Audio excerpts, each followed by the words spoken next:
أنا اليوم أرتدي هذه الخوذة وسترة الواقية في هذه الورشة المفتوحة لمشروع توسعة مترو الجزائر. نحن وفريق العمل متواجدون تحت الأرض بنحو 30 مترا لنرصد لكم آخر تفاصيل هذا المشروع الضخم، شريان حياة اقتصادي واجتماعي سوف يتم تسليمه قريبا، لكنه الآن في طور الإنجاز. تسير الأشغال هنا في ورشة حسن بادي بالحراش دون توقف. تعمل هذه الآلية على حفر واجهة النفق. أنا نخدمو في بردوفار ولي زيبيو بالميجوز تينيلي، واليوم خدمنا 84 بوا. عمل ميداني منظم. نرى هنا فريقا متكاملا يجسد اختصاصات متفردة. محمد واحد من هؤلاء، يوظف معرفته في الجيولوجيا في هذا المشروع الذي ينجز تحت الأرض.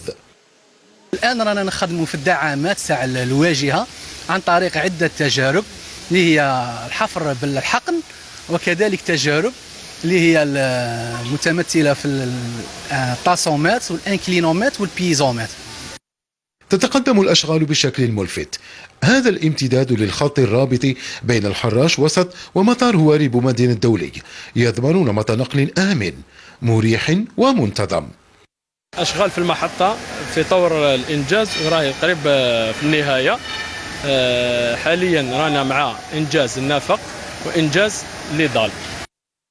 9 محطات مستقبلا.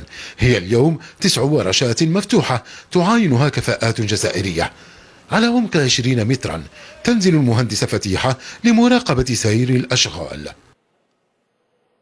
مهمتنا هي ضمان الجودة ومطابقة الدراسات مع الأشغال حسب المعايير المتطلبة التقنية المتطلبة في المشروع. رانا نوجدوا في الفيراي تاع الطالة في النهار نوجدوا حتى 6 طن 6 طن 7 طن، ورانا نستناو ان شاء الله باش الماشينه ان شاء الله شهادات تخرج ان شاء الله.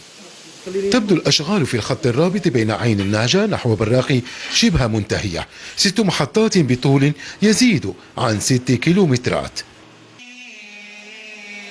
فكرة في إنجاز هذا محطة المترو هو ربط وسائل النقل الجماعية اللي هي الحل الوحيد لفك الضغط على العاصمة.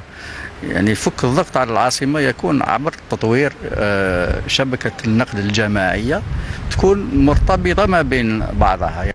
قطار الأنفاق واحد من شبكات النقل الذي يخدم المدينة ويسهل النقل للمواطن، يحقق التنمية الاقتصادية والاجتماعية ويجسد الالتزام التام للدولة.